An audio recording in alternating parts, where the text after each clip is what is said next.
राधे राधे दोस्तों, आज की कहानी का नाम है सब्जी। शादी के बाद रचना जब अपने ससुराल पहुंची तो उसकी जेठानी ने उसे साफ साफ कह दिया कि तुम अपने हिसाब से अपनी घर गृहस्थी चला सकती हो। मुझे तो भाई अपने सास ससुर के साथ 5 साल तक साथ रहकर संघर्ष करना पड़ा। रचना को यह बात बड़ी अजीब लगी। रचना ने कि जेठ जेठानी और उनका 10 साल का बेटा हिमांशु बगल वाले ही घर में रहते थे। रचना के सास ससुर ने अपने जीवित रहते ही घर का बंटवारा कर दिया था। वह लोग अपने छोटे बेटे संदीप के साथ रहते थे और उसके जेठ जेठानी अलग रहते थे। लेकिन अब रचना के सास ससुर इस दुनिया में नहीं थे। रचना की बुआ ने यह रिश्ता करवाया था। माँ बाप के मरने के बाद संदीप बिल्कुल अकेला हो गया तो उसे भी एक जीवन साथी की कमी महसूस होने लगी। हालांकि माँ बाप के मरने के बाद भैया भाभी से उसका लगाव कम नहीं हुआ था और वह हमेशा उनकी मदद करने के लिए एक पैर पर खड़ा रहता। संदीप का सोचना था कि भले ही रसोई अलग हो गई हो, लेकिन अभी पर भी परिवार तो एक ही है, तो सुख दुख में एक दूसरे के काम आना ही चाहिए। इस चक्कर में वह अपनी सैलरी का आधा से ज्यादा हिस्सा हिमांशु की फरमाइश पूरी करने में लगा देता और अपने भैया भाभी के लिए भी बाजार से कुछ न कुछ लेकर आता ही रहता। शुरुआत में यह सब रचना को बड़ा अजीब लग रहा था, लेकिन उसने कुछ नहीं कहा। देखते ही देखते उसकी शादी के 2 साल हो चुके थे, लेकिन अभी तक उसे मां बनने का सुख नहीं मिल पाया था। अब उसे चिंता हो रही थी, लेकिन महीने बाद उसे पता चला कि वह मां बनने वाली है। वह बहुत खुश थी। संदीप भी बहुत खुश हुआ। धीरे धीरे करते 2 महीने बीत चुके थे, लेकिन एक दिन उसके पेट में बहुत तेज दर्द उठा और पता चला कि उसका बच्चा गिर गया। उसकी सारी खुशियां बिखर गईं और उसके साथ ही डॉक्टर ने उसे यह भी बताया कि वह दोबारा मां नहीं बन सकती। इस घटना के बाद वह एकदम खामोश रहने लगी।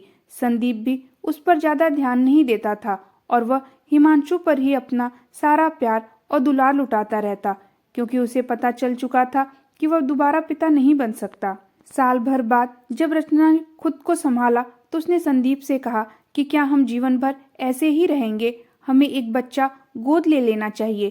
तो संदीप ने उसे डांटते हुए कहा, हमें बच्चा गोद लेने की क्या जरूरत है, भाभी का बेटा है ना, वही हमारा भी बेटा है, हम उसी की परवरिश पर खर्च करेंगे तो आगे चलकर वह हमारी भी देखभाल करेगा। रचना यह सुनकर हैरान रह गई और सोचने लगी कि आजकल के जमाने में तो अपना ही बेटा अपना नहीं रहता तो क्या जेठानी का बेटा अपना होगा। पिछले 1 साल में तो रचना को कुछ होश नहीं था, लेकिन जब उसने होश संभाला तो देखा ऑफिस के बाद संदीप अपने भैया भाभी के ही घर चला जाता है और रोज बाजार से कुछ न कुछ सामान लाकर जरूर देता। जब वह सब्जियां लाने जाता तो ज्यादा सब्जियां लाता और सब्जी का एक थैला उनके घर पर छोड़ देता। हिमांशु भी कभी स्कूल बैग, कभी कलर और कभी कुछ कुछ चीजें अपने चाचा से ही खरीदवाता। रचना ने उसे समझाने की कोशिश की तो संदीप ने उसे डांट दिया कि तुम तो मुझे एक बच्चा भी नहीं दे सकती, तो क्या मैं घर के बच्चे पर कुछ खर्च नहीं कर सकता। इस बात से रचना को बहुत दुख हुआ। उसने अपने पति से कुछ भी कहना बंद कर दिया। एक दिन संदीप घर आया तो उसने देखा हिमांशु अपने हाथ में रोटी और चीनी लेकर खा रहा था। इस तरह उसे सूखी रोटी खाता देख वह अपनी पत्नी पर बिखर पड़ा। उसे डांटने लगा, रचना तुमने भाभी के बेटे को यह सूखी रोटी क्यों दी, चलो उसके लिए अभी अभी पराठे बनाओ, आखिर बड़ा होकर यही तो हमारे बुढ़ापे में देखेगा। रचना हैरान रह गई। उसने कहा कि मुझे नहीं पता कि यह कब रसोई में आया और रोटी निकालकर खाने लगा। तो संदीप गुस्सा हो गया, अच्छा यह सब छोड़ो और इसके लिए पराठे दो। रचना को तो बहुत आ रहा था, लेकिन वह झगड़ा नहीं करना चाहती थी, इसलिए उसने हिमांशु के लिए पराठा बना दिया। लेकिन अब उसे इस घर का माहौल से घुटन सी होने लगी थी। उसके जेठ जी तो ज्यादा नहीं आते थे, लेकिन जेठानी और उसका बेटा हिमांशु जब मन करता था उसकी रसोई में घुस जाते और कुछ न कुछ उठाकर खा लेते। रचना अगर फ्रिज में कोई सामान रखती थी तो उसे नसीब नहीं होता था कि कब हिमांशु फ्रिज खोलकर वह सामान निकालकर चला जाता, उसे पता भी नहीं चलता। और अब तो संदीप से बोलने का भी कोई फायदा नहीं था, क्योंकि उसको लगता था कि उसकी भाभी और उनका बेटा उसकी पत्नी से बढ़कर हैं। इस बात से रचना को बड़ी तकलीफ होती, क्योंकि संदीप हमेशा भाभी और उनके बेटे को ही आगे रखता। सोचता था कि भले खुद के बच्चे नहीं हुए तो क्या हुआ, हिमांशु आगे चलकर हमारी देखभाल करेगा, इसलिए वो अपने भैया भाभी के परिवार पर खर्च करने में जरा भी नहीं सोचता था और अपनी पत्नी को हमेशा डांटता रहता कि तुम्हें तो बचत करना आता ही नहीं है। रचना हमेशा यही सोचती रहती कि अगर संदीप अपने भैया भाभी और उसके परिवार पर खर्च कर सकता है तो मुझ पर खर्च क्यों नहीं कर सकता। और वैसे भी रचना को वह लोग बहुत ही स्वार्थी और लालची दिखाई देते थे। रचना को लगता था कि इतना सब कुछ करने के बाद भी अगर वह लोग बुढ़ापे में हमारा साथ नहीं देंगे तो क्या होगा। यह सोचकर उसे अपने आने वाले कल की बहुत चिंता होने लगी। लेकिन उसके पति संदीप को तो कोई मतलब नहीं था। ऐसे ही एक दिन रचना को अपनी तबीयत थोड़ी खराब लग रही थी तो उसने संदीप को फोन किया और कहा कि सुनो, मेरी तबीयत ठीक नहीं है, शाम को आकर मुझे डॉक्टर के पास ले चलना। तो संदीप ने कहा कि आज तो मेरी मीटिंग है तो मुझे ऑफिस से निकलने में देर हो जाएगी। अच्छा एक काम करो, तुम अकेले ही घर से निकल जाना, मैं तुम्हें सीधे डॉक्टर के पास ही मिलूंगा। तो रचना ने ऐसा ही किया। लेकिन इस बात की खबर उसकी जेठ जेठानी को नहीं थी कि संदीप भी उसके साथ हॉस्पिटल जाएगा। उन लोगों को लगा कि रचना अकेले ही हॉस्पिटल गई है और उधर अस्पताल में भीड़ ज्यादा होने की वजह से उन लोगों को रात के 9 बज गया। जब वह घर वापस आने लगे तो संदीप ने कहा, अब इतनी रात को जाकर खाना क्या बनाएंगे, तुम्हारी भी तबीयत ठीक नहीं है, नहीं तो हम बाहर ही खा लेते। एक काम करो, तुम भाभी को फोन करके कह दो कि वह हमारा और तुम्हारे भी खाना बना देंगे। रचना ने तुरंत अपनी जेठानी को फोन लगाया। फोन स्पीकर पर था तो रचना ने कहा, भाभी मुझे हॉस्पिटल से निकलने में जरा देर हो गई है, क्या आप हमारे लिए खाना बना देंगी।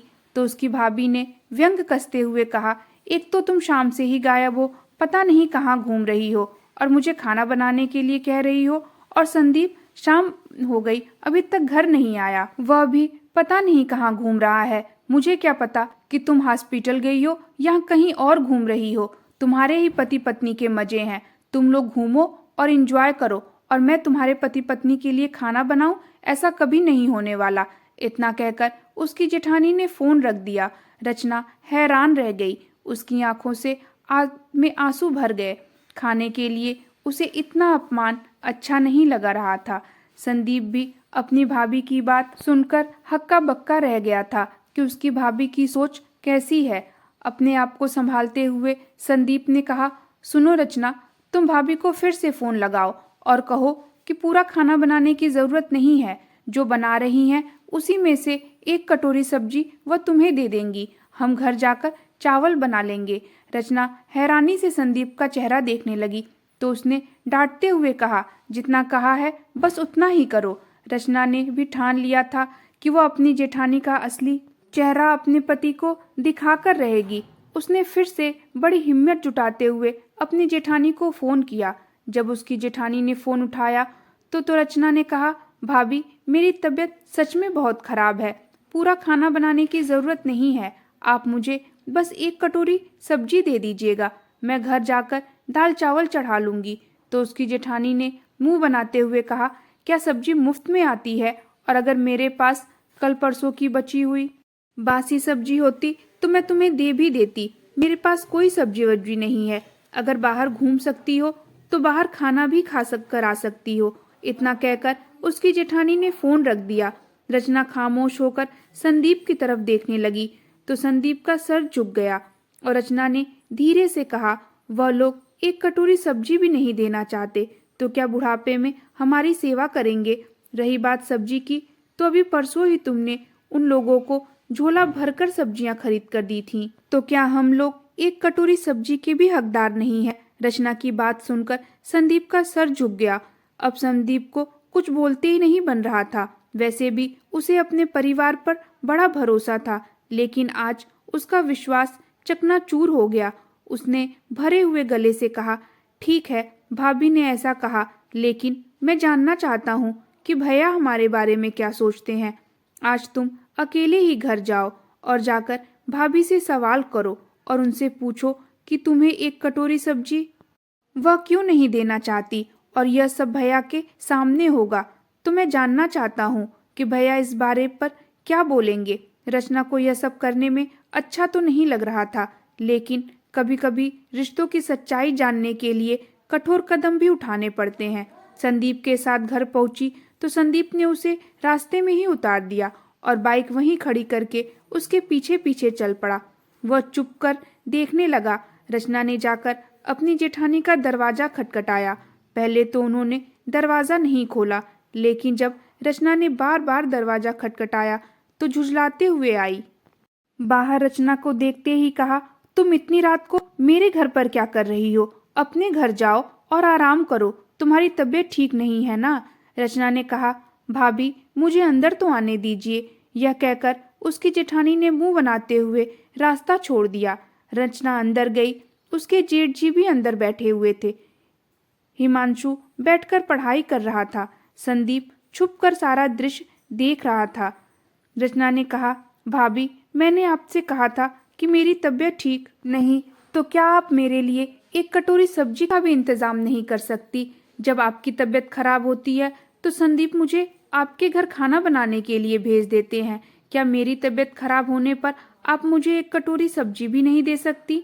और अभी परसों ही संदीप ने आप लोगों को एक झोला सब्जी भर कर दी थी, तो फिर आपने ऐसा क्यों कहा कि सब्जियां मुफ्त में नहीं आती हैं? देखो रचना, उसकी जेठानी ने गुस्से में कहा, हमारी रसोई अलग है और मैं तुम्हें खाना बनाकर देने के लिए यहाँ खाली नहीं बैठी हूँ। तुम्हारा पति तो बेवकूफ है जो हमारे घर में राशन भरवाता रहता है। इसके लिए तुम उसे समझाओ, उससे झगड़ा करो। मेरे पास क्यों आई हो? अगर तुम्हारे चक्कर में मेरा बीपी बढ़ गया तो मैं तुम्हें चैन से जीने नहीं दूंगी। तभी उसके जेठ जी ने गुस्से में कहा, देखो माँ बाबूजी ने बहुत सोच समझ कर बंटवारा किया था। तुम मेरे घर आकर तमाशा करने की जरूरत नहीं है। और तुम्हारा पति जो हमारे लिए करता है वो अपनी मर्जी से करता है, हम उसे कुछ भी करने के लिए नहीं कहते। अपने भाई की बात सुनकर संदीप गुस्से में कांप उठा। तभी हिमांशु बीच में बोला, चाची मैं पढ़ाई कर रहा हूँ, मुझे डिस्टर्ब मत करो। रचना की आंखों से आंसू बहने लगे। तभी संदीप घर में घुसते हुए बोला, हिमांशु बड़ों से ऐसी बात करते हैं क्या? जब तुम्हारी चाची के सर में दर्द होता है तो तुम हमारे घर आकर कार्टून चलाते हो, उधम मचाते हो। तब मैंने तो कभी नहीं कहा कि तुम हमें डिस्टर्ब कर रहे हो। और भैया, हमें तो लगा था कि रसोई अलग हो गई है, लेकिन प्यार अभी भी बना हुआ है। लेकिन आज एक कटोरी सब्जी के कारण सबकी सच्चाई सामने आ गई। अच्छा हुआ कि समय रहते मुझे सब कुछ समझ में आ गया, नहीं तो मैं बस इस्तेमाल ही होता रहता। यह कहते कहते उसका गला भर आया। संदीप ने रचना का हाथ पकड़ा और उसे वापस अपने घर ले आया। आज ऐसा लग रहा था जैसे सचमुच घर का बंटवारा हो गया है। घर आने पर संदीप ने खाना बनाया और रचना को लाकर दिया और उसे दवा भी खिलाई। वह काम तो कर रहा था, लेकिन उसे बहुत बड़ा झटका लगा था। जिस परिवार पर उसे नाज था, उस परिवार की असलियत जानने के बाद उसे बड़ा झटका लगा। लेकिन उसे अपना परिवार भी तो संभालना था, और उसका परिवार तो उसकी पत्नी थी। अगली सुबह जब रचना की तबीयत थोड़ी ठीक हुई तो सुबह की चाय पीते हुए संदीप ने रचना के हाथ पर अपना हाथ रखते हुए कहा, रचना मुझे माफ कर दो, मैं तुम्हारी बातों पर यकीन नहीं किया। हमेशा अंधा बनकर उन्हीं के परिवार के लिए सब कुछ करता रहा और तुम्हारे बारे में कभी नहीं सोचा। लेकिन अब ऐसा नहीं होगा। अब मैं तुम्हारे लिए जीऊंगा। जो तुम कहोगी अब वही होगा। हम एक बच्चा गोद लेंगे और उसकी परवरिश करेंगे। आखिर बुढ़ापे में भी हमें कोई अपना कहने वाला तो चाहिए। जब इस दुनिया में आए हैं तो कुछ भला कर कर ही जाएं। एक बच्चे की परवरिश कर कर, यह सोचे बिना कि आने वाला वर्तमान हमारा कैसा होगा और बुढ़ापे में हमें कौन देखेगा। रचना की आंखों में आंसू आ गए और वह खुशी से झिलमिला उठी। उसे तसल्ली हुई कि फिर से उसके पति को सब कुछ समझ में तो आया और अब उसका साथ देने के लिए तैयार है और जीवन भर उसका साथ देगा। दोस्तों, आपको यह कहानी कैसी लगी हमें कमेंट बॉक्स में ज़रूर बताएं और हमारे चैनल को सब्सक्राइब, लाइक और शेयर करें। Thank you.